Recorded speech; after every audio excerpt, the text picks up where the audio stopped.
नमस्कार, आप देख रहे हैं NMF न्यूज और मैं हूं आपके साथ शापनी पटनायक।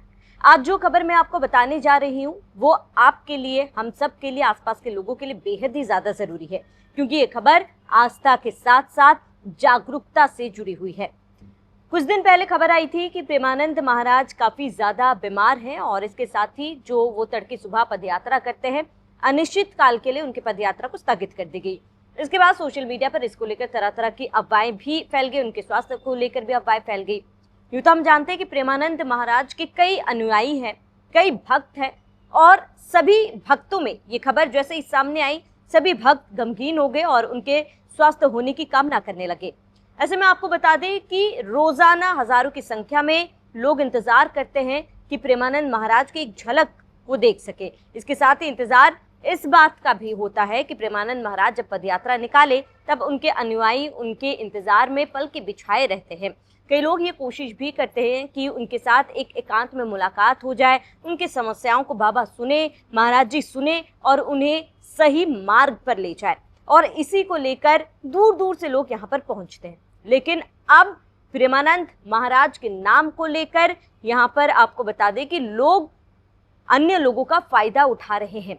एक मामला मथुरा से सामने आया है, जहां पर प्रेमानंद महाराज के नाम पर ठगी करते हुए एक शख्स ने एक लड़की के साथ दुष्कर्म की वारदात को अंजाम दिया है।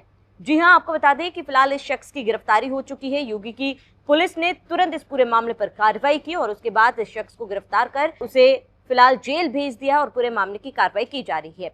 इस मामले में क्या कुछ अपडेट है वो हम आपको बताते हैं। दरअसल आपको बता दें कि आरोपी की पहचान सुंदरम राजपूत के तौर पर हुई, जो वृंदावन के राधा निवास का रहने वाला है। युवती वृंदावन के प्रसिद्ध संत प्रेमानंद महाराज की अनुयायी थी। आरोपी सुंदरम से उसकी इंस्टाग्राम पर बात होती थी। सुंदरम ने मैसेज पर दावा किया कि वह महाराज के करीबी भक्तों में शामिल है और वो प्रेमानंद महाराज के साथ उसकी निजी मुलाकात करवा सकता है। 10 अगस्त को सुंदरम ने उसे मैसेज किया था कि वो प्रेमानंद महाराज से एकांतिक वार्तालाप के टोकन की व्यवस्था करा देगा।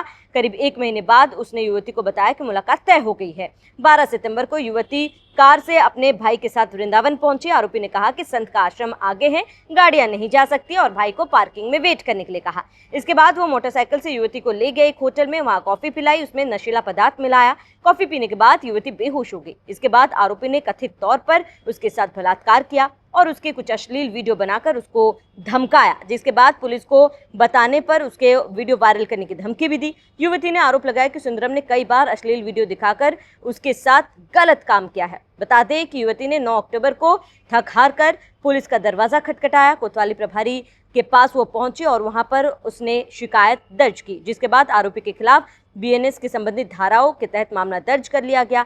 और उसके बाद आपको बता दें 11 अक्टूबर को पुलिस ने आरोपी सुंदरम को गिरफ्तार कर लिया। उसे अदालत में पेश किया गया, जहां उसकी न्यायिक हिरासत में भेज दिया गया है। आपको बता दें कि सुंदरम कई महीनों से इस युवती से बातचीत करता था, और बातचीत इसलिए क्योंकि सुंदरम ने इस युवती को उसके इंस्टाग्राम में फॉलो किया था, जिससे सुंदरम को ये पता चला कि ये प्रेमानंद महाराज की बहुत बड़ी अनुयायी है और उन्हीं के नाम पर उसने उस लड़की से बात करना शुरू किया। उन्होंने कहा कि जो मुख्य सेवक है, उन मुख्य सेवकों में से ये एक है, वो बहुत ही करीब है प्रेमानंद महाराज से, और उससे वादा किया कि जो एकांत मुलाकात महाराज जी से होती है वो उसके लिए अरेंज करवा सकता है। जिसके बाद क्योंकि प्रेमानंद महाराज से ये युवती काफ़ी ज़्यादा प्रेरित थी और मिलना चाहती थी, वो राजी भी हो गई।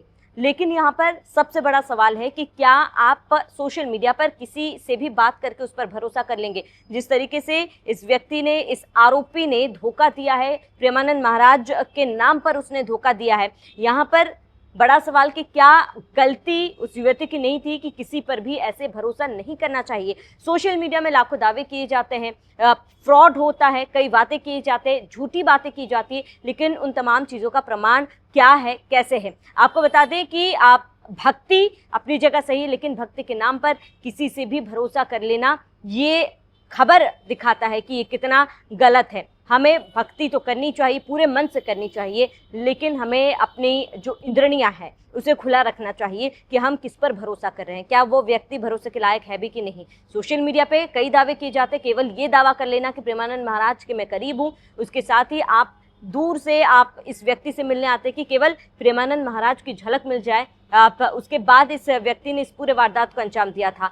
तो फिलहाल पुलिस इस पूरे मामले में कार्रवाई करते हुए उस आरोपी व्यक्ति को पकड़ लिया है और जेल भी भेज दिया है। लेकिन ये एक बहुत बड़ा सवाल है कि सोशल मीडिया पर हम कैसे इतने आसानी से किसी पर भी भरोसा कर सकते हैं। जैसे ही ये खबर सामने आई है, जाहिर सी बात है सभी अनुयायियों में गुस्सा भी है, लेकिन सभी ये कह रहे हैं कि हमें इन तमाम मामलों पर सतर्कता जरूर बरतनी चाहिए। भक्ति है, सेवा भाव है, महाराज जी से मिलना है, लेकिन मिलने के लिए किसी पर भी हम भरोसा नहीं कर सकते हैं। फिलहाल इस पूरे मामले पर आपका क्या कहना है, हमें कमेंट कर जरूर बताएं। साथ ही आप बने रहिए एनएमएफ न्यूज़ के साथ।